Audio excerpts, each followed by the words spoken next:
Okay, so tell me a little bit about yourself and how you got involved in the disability community. Yes.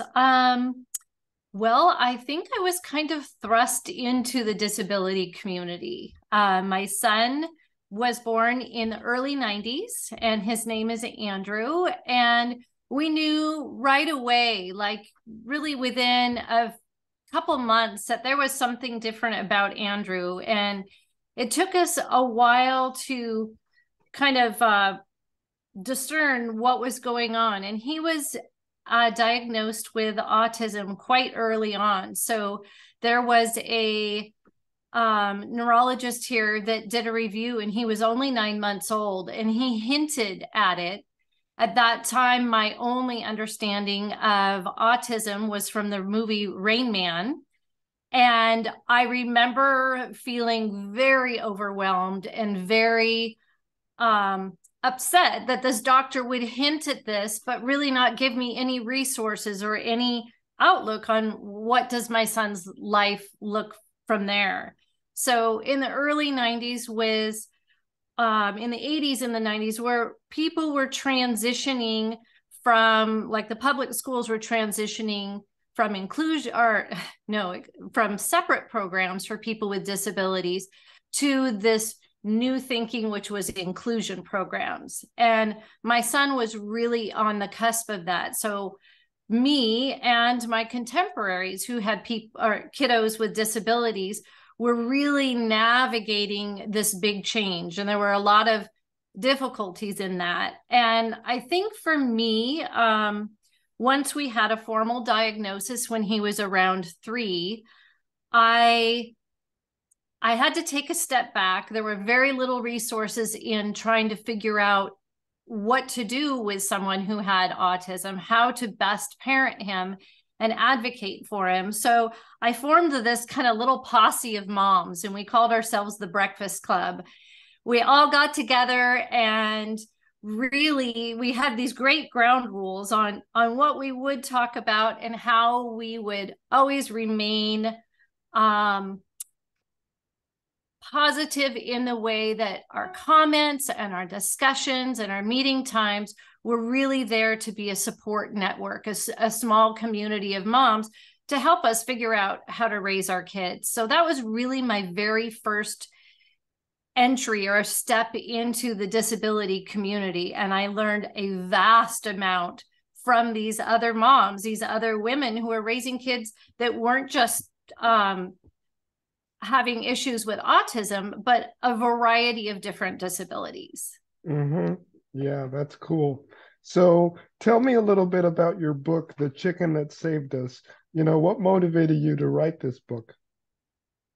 Great question. So it's called the full title is The Chicken Who Saved Us, The Remarkable Story of Andrew and Frightful.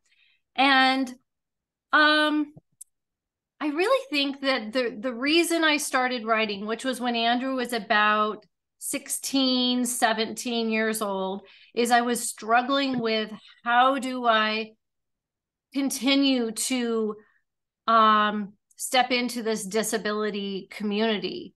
At that time, shortly before then, Andrew was diagnosed with a secondary issue, which is a genetic misprint, is what they called it. A common name terminology that people have always used in the past would be a genetic defect. So the issue that he had with his chromosomes was very, very rare. It took several years to figure out what was going on. We had gone to Seattle Children's Hospital, seen many different specialists, and we came across this one immunologist who kind of had some inklings of what might be going on and had done some DNA work. And at that time, again, this was probably in the early 2000s, genetic sequencing and genetic genomes were very new. Andrew was part of that, and they discovered that he had something called trisomy 8 mosaic.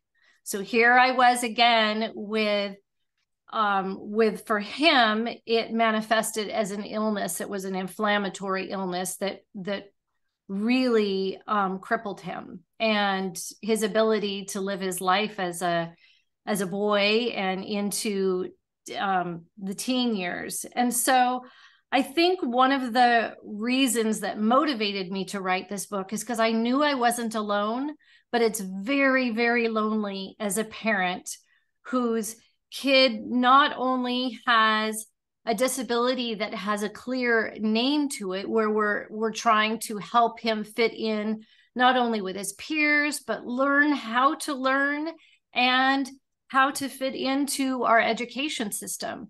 But then I had this child who also had a medical illness that was extremely debilitating. So I really wanted to highlight the struggle of what it feels like for a parent, all of those doubts, all of those fears that can be very, very overwhelming, and really point out how I was able to, I mean, I can be very, very honest. It was extremely difficult, like taking me and my husband down to our knees with the issues that we were dealing with, especially the medical issues by this time.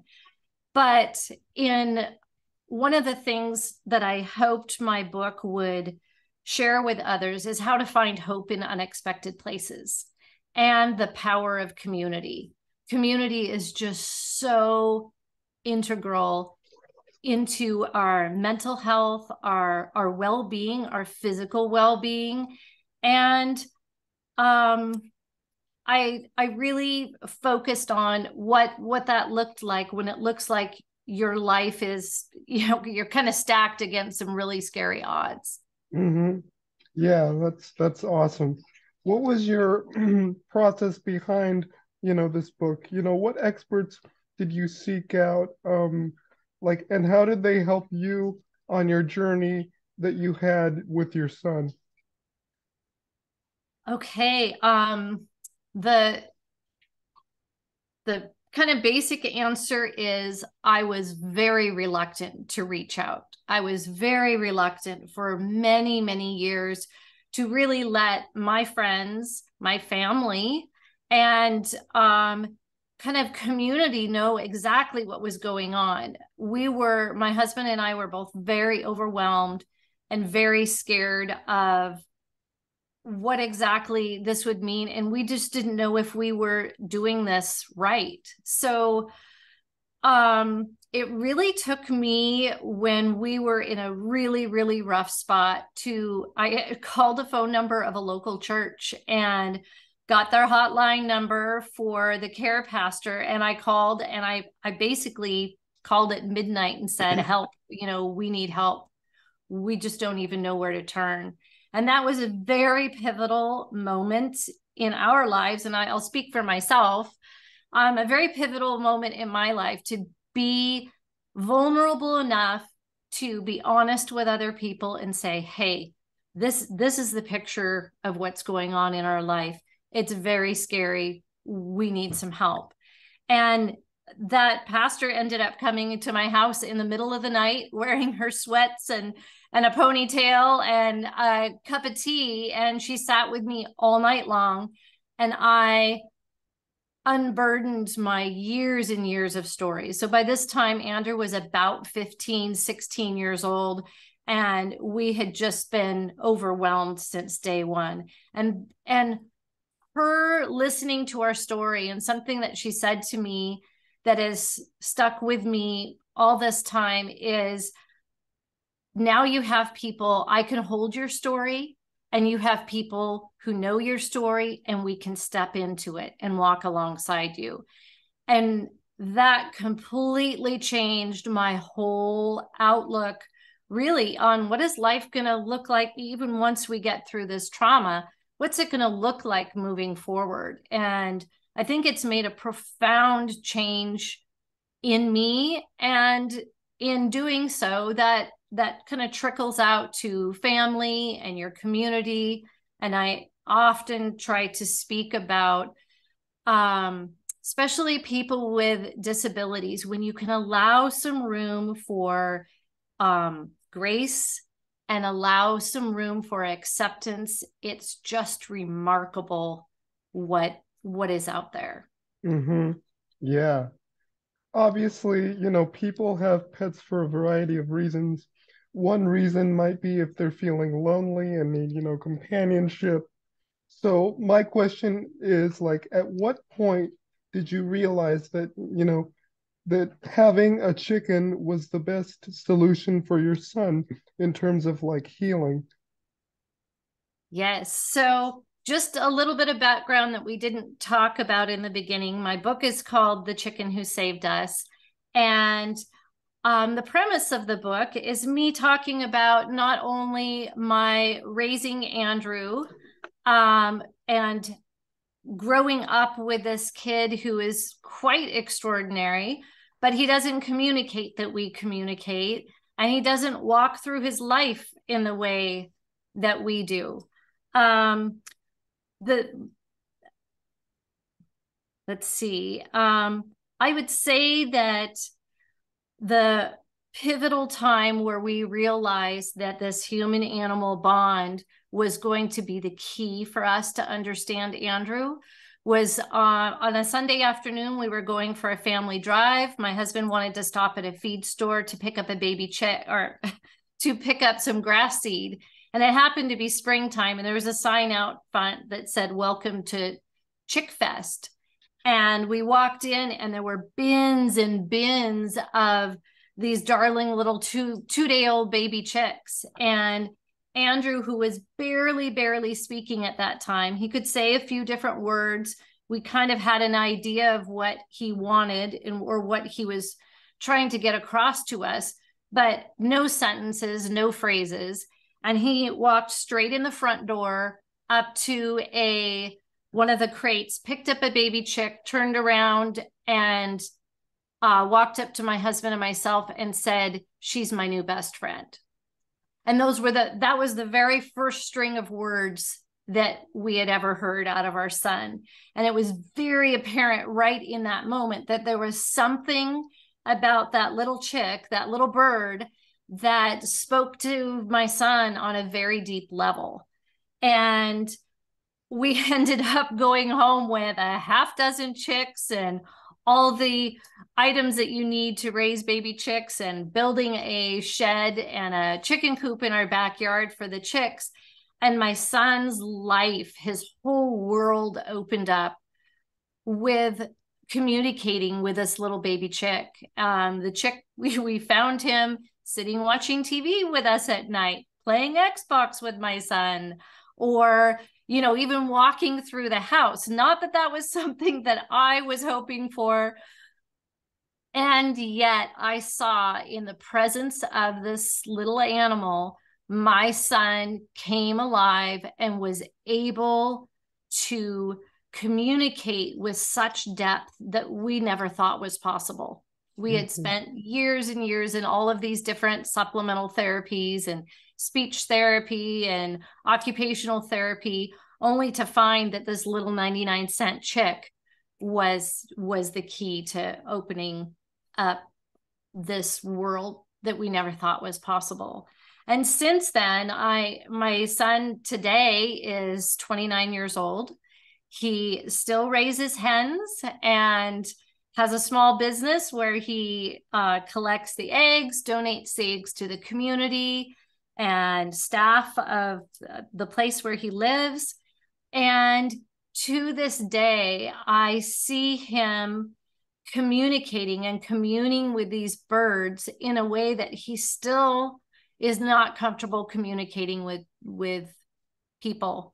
One thing that was a really poignant understanding of the importance of an animal for my son, and in his case a chicken, was at his high school graduation. He had an opportunity to stand up and speak, and he got up and did a speech on why he thought chickens had autism. And he had all these amazing little observations, one of them being that for my son, having eye contact is very difficult. And so he said, "My chicken doesn't make me look her in the eyes. She looks at me from the side." So chickens' eyes are on the side of the head. And so she would look at him like this, and it was much less threatening. I do see other kiddos as I've worked with young people in the special needs community, whether it be a child with autism or a different type of special needs. I do see them open up in a way with animals, whether it's horses, dogs, cats, birds, whatever it may be, in a way that feels safe. I think sometimes when you get into a social setting with other people, it can feel very intimidating for people who might have some social or sensory issues. And an animal provides a very safe and comforting place for them to open up and communicate. Mm-hmm. Yeah, that's yeah, that's great.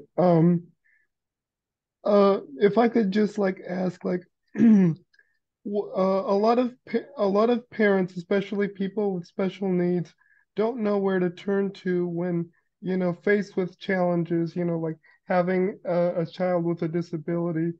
Like, my question is, how does this book, help parents in a similar situation?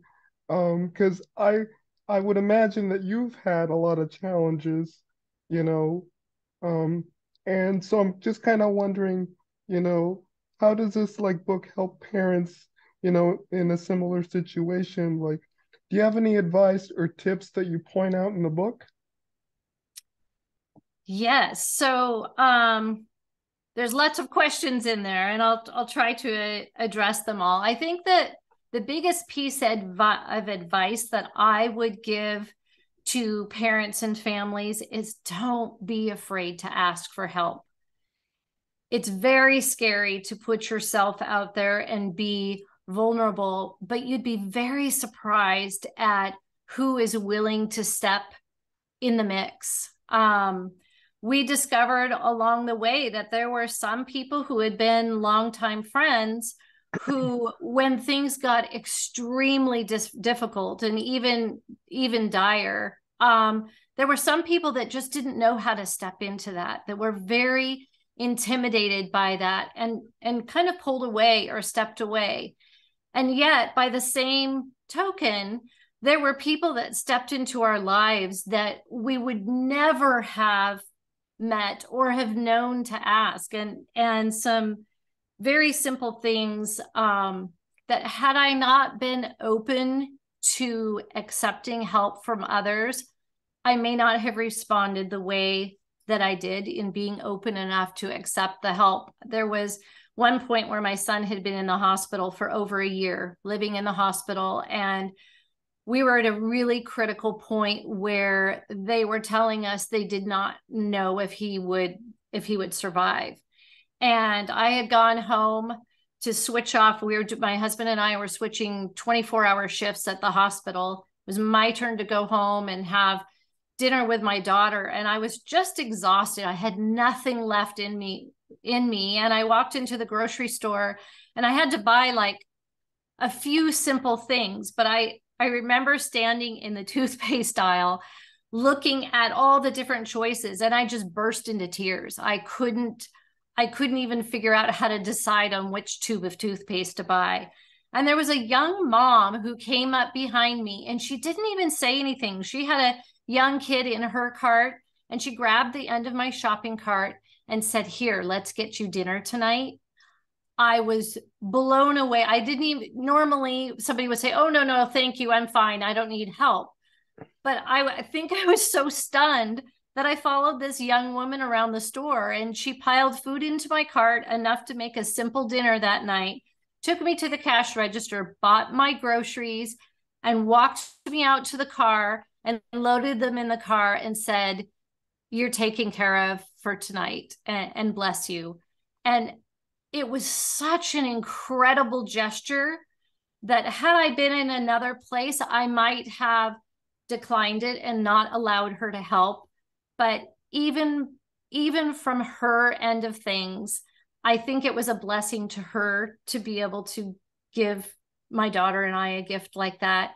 And it was a tremendous blessing to me in the way that someone recognized that I was hurting and stepped in. She didn't ask me any questions. She didn't ask what was wrong or want me to tell the story. She just said, I know you need help, and stepped in. So I think one of the biggest things that I encourage parents and families as I talk around the community is keep your eyes open. There are so many different ways that you can step in and help people. It's not necessarily just a financial thing or showing up and volunteering at some event. I really think that there are ways that you can bless and offer encouragement to others by just looking around, seeing what needs to be done, and stepping in. Sometimes even just asking permission is just too much for somebody who is not in a place where they can accept help. But if you just step in and say, here, I can see that this is something that you need. That's one of the biggest things that I've taken away from even the process of writing this story, telling the story, and having it be reflected back to me by readers. I also have a website where I offer a whole list of resources and ideas from mental health type groups or individual help that you can tap into that are in our area and nationwide, as well as all different types of people and services within the special need community that you might tap into, and also information about the human-animal bond. It is certainly not limited to cats, dogs, horses, or chickens. Really, any kind of animal or any type of animal companion can unlock all sorts of things in a person who is struggling with a disability. So I hope that people take advantage of that. I update it all the time, and it's proven to be a helpful resource for people. Mm-hmm. Yeah, that I think is important.